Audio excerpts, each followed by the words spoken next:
안녕하세요. 저는 종로구에 사는 30대 여자입니다. 제가 여기에 글을 쓰게 될 것이라곤 상상도 못했었지만 몇 년 전 너무나 영화 같은 일이 제게 일어나서 이렇게 사연을 보내보려고 합니다. 저는 현재 남편과 4년째 알콩달콩 깨를 볶으면서 잘 살고 있는데요. 저희를 만나게 해주신 할아버지 한 분이 계세요. 지금부터 여러분들께 저와 할아버지의 이야기를 들려드리려고 합니다. 저는 할아버지와 만나기 2주 전에 부모님께서 돌아가셨었어요. 저희 부모님은 정말 동네에서 소문이 자자할 정도로 부부 금슬이 좋은 분들이셨어요. 저 또한 살면서 두 분이 싸우시는 모습을 단 한 번도 본 적이 없었고, 만약 나중에 제가 결혼을 한다면 부모님들처럼 살고 싶다는 생각도 들었었어요. 저희 집이 부유한 편은 아니었지만 부유한 사람 못지않게 행복한 삶을 살고 있었어요. 아버지는 회사를 다니시다가 명예퇴직 당하신 후로 대기업의 경비원으로 일하고 계셨었고, 어머니는 20대 때부터 지금까지 중소기업에서 재무팀으로 일하시다가 퇴사를 하셨어요. 저는 두 분께서 지금껏 열심히 일하셨으니 아버지 휴가 때 오붓하게 여행을 다녀오라고 했죠. 딸, 어떻게 너만 두고 우리 둘이서 가? 아빠 휴가에 맞춰서 너도 휴가 빼면 안 돼? 난 셋이서 같이 놀러 가고 싶은데 우리 맛집 이런 것도 잘 모르고 말이야. 그래, 엄마 말이 맞아. 늙은이들이 뭘 알고 돌아다니겠어. 그리고 우리 둘만 가면 허전해. 옆에서 조잘거리는 사람이 있어야지. 그러니까 시간 좀 내봐. 어떡하지? 지금 회사에 중요한 일이 있어서 이번 휴가는 진짜 맞추기 힘들 것 같아. 두 분이서 오붓하게 갔다 와요. 간만에 연애 시절로 돌아가는 기분으로 말이야. 딸, 차라리 욕을 해. 이 양반이랑 같이 살아온 세월이 얼만데 이제 연애 시절에 달다름은 없어. 세월의 흔적이 칙칙하게 남아있구만. 니네 엄마 항상 좋으면 저렇게 투덜거리더라. 아주 나랑 데이트할 생각에 신났어. 봐봐, 잇몸 보이게 웃는 거. 간만에 놀러갈 생각에 들뜨셨는지 부모님 얼굴에 미소가 가득하셨어요. 저도 같이 가고 싶었지만 일 때문에 결국 함께하지 못했어요. 그렇게 두 분이서 여행을 떠나셨고 즐거운 시간 보내고 계신지 셋뿐인 가족 톡방이 간만에 활기가 차더라고요. 부모님의 여행 마지막 날에 엄마한테 뜬금없이 사랑한다는 카톡이 왔더라고요. 저는 나중에 답장해줘야겠다고 생각하고 하고 있었던 일을 마저 하고 있었어요.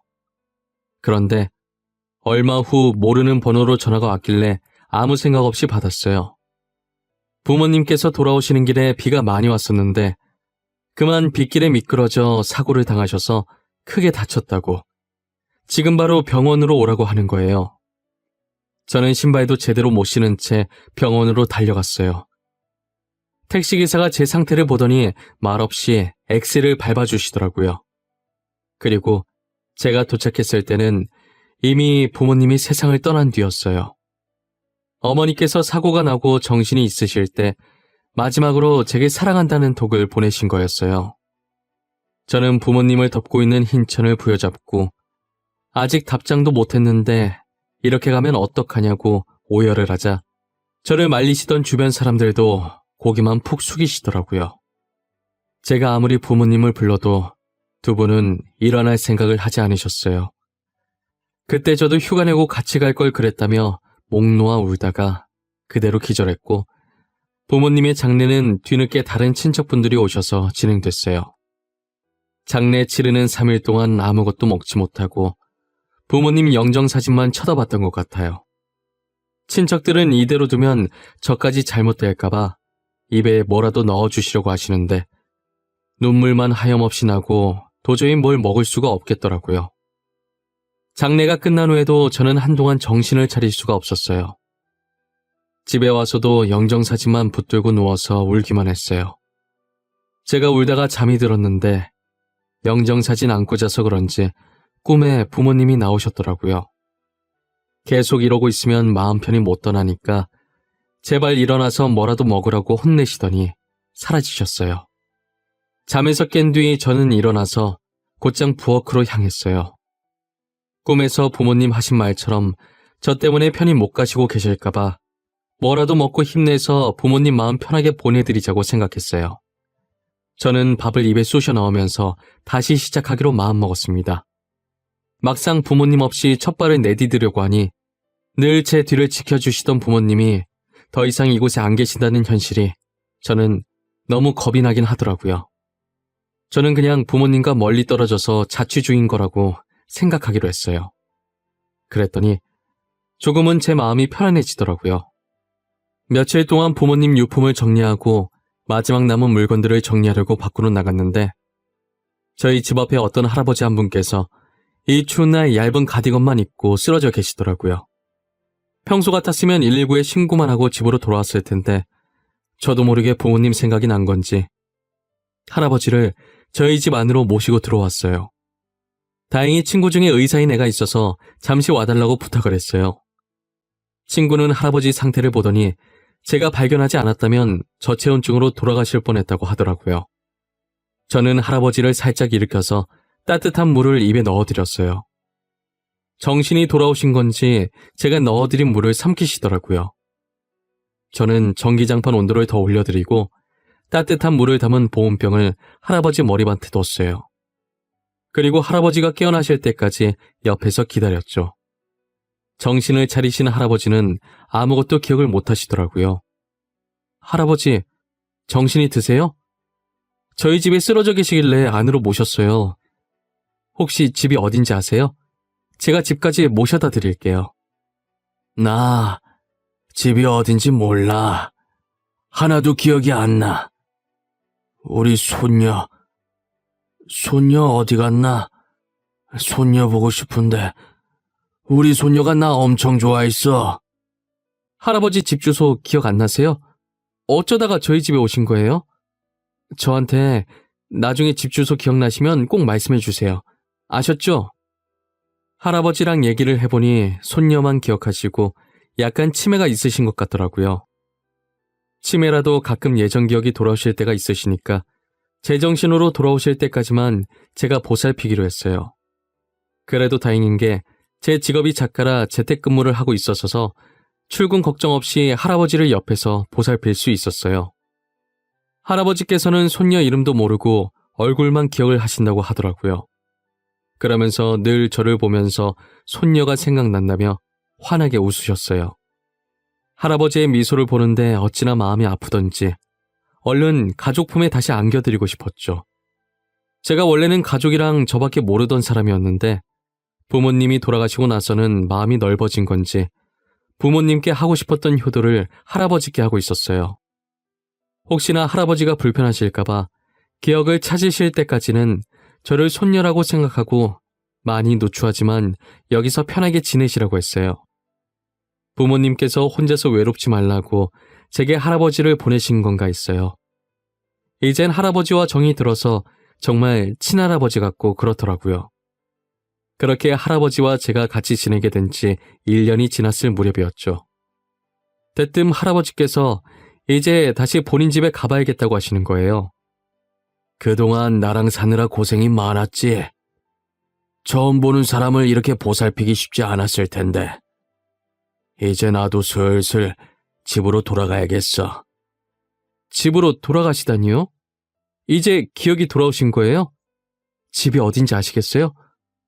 혹시 길 잃을 수도 있으니까 제가 모셔다 드릴게요. 그럴 필요 없구나. 혼자 찾아갈 수 있어. 나 이 집 왔을 때도 그리고 지금도 치매가 아니었거든. 집으로 돌아가고 싶지 않아서 그동안 치매인 척 연기했던 거야. 굳이 연기까지 하실 필요가... 도대체 이렇게 치매 연기까지 해가면서 집에 안 가시려고 한 이유가 뭐예요? 할아버지께서 치매 연기를 하게 된 이유를 말해주시기 시작하는데 저는 이야기를 듣는 내내 입이 떡하고 벌어졌어요. 자식이라는 사람들이 어쩜 이렇게까지 매정할 수 있을까요? 할아버지께서 사업에 성공하고 자식들을 혼자서 다 키워왔었는데 자식들이 커서 자신의 재산과 사망보험금만 노리고 있었다고 하더라고요. 그래서 치매에 걸린 척을 했었는데 자식들이 거두기 싫어서 저희 집 앞에 할아버지를 내려두고 그대로 도망갔다고 하더라고요. 저는 이제껏 키워준 아버지한테 어떻게 그런 짓을 할 수 있냐며 화를 냈어요. 할아버지는 그동안 자식들한테 당하신 적이 많으셨는지 모든 것을 체념하신 표정이더라고요. 그러더니 더 늙어서 자신이 정말 치매에 걸리기 전에 하루라도 빨리 다시 집으로 돌아가서 바로 잡아야겠다고 생각을 했대요. 저는 떠나시는 할아버지를 걱정스럽게 배웅해드렸어요.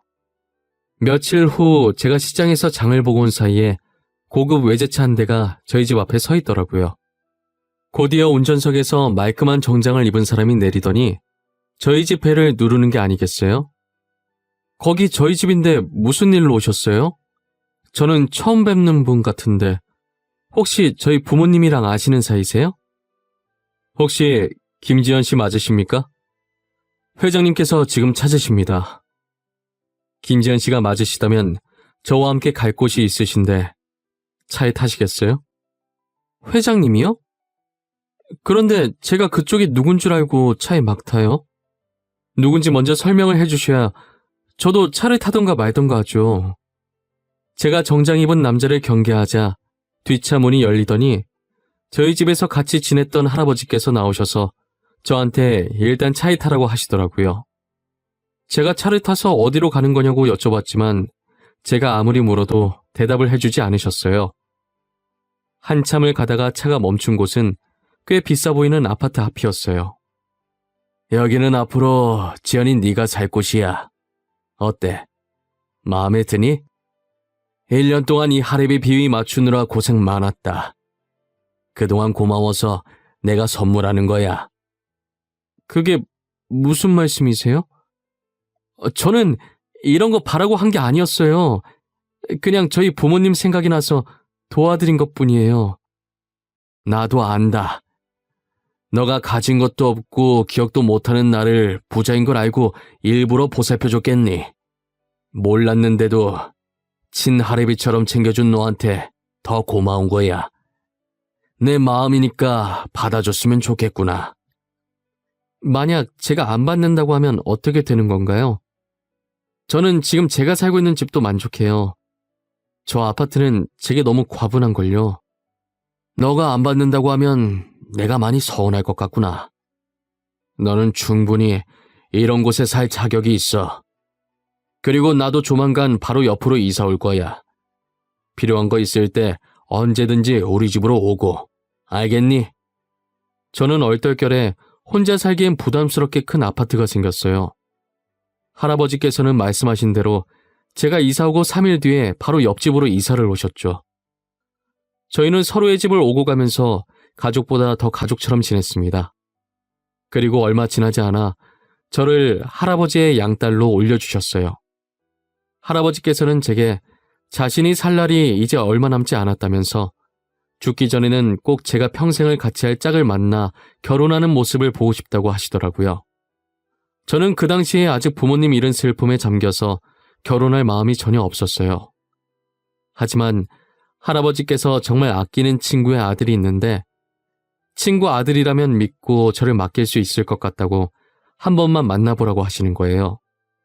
저는 할아버지의 부탁을 거절할 수가 없어서 한 번 만나보기로 했어요. 그분은 현재 할아버지 회사를 물려받으려고 할아버지 밑에서 일을 배우고 있다고 하더라고요. 보통 자식한테 회사를 물려줄 텐데 자식보다 믿음직해서 그분한테 물려주시는 거라 생각했어요. 그리고 할아버지께서 가족들 분쟁에 진절머리 날 때마다 그분 집에서 지내곤 했다더라고요. 같이 지내보니까 이렇게 진국인 남자가 없는데 너무 아깝다고 하시면서요. 저보다 나이가 많아서 그런지 만나보니까 되게 진중하고 듬직하더라고요.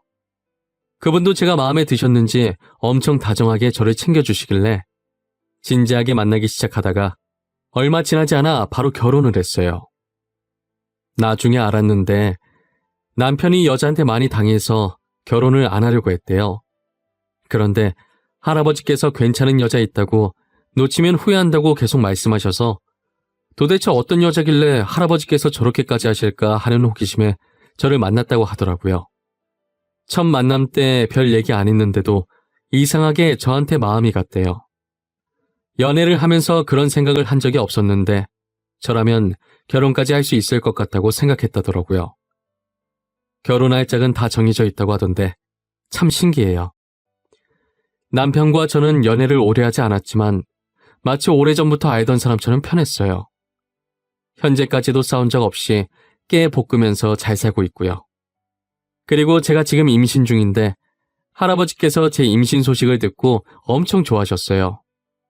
아직 태어나지도 않은 아이의 이름을 지어주시겠다고 난리친 게 엊그제 같은데 최근에 할아버지께서 몸이 안 좋으신 것 같더니 결국 얼마 못 버티고 갑자기 세상을 떠나셨어요.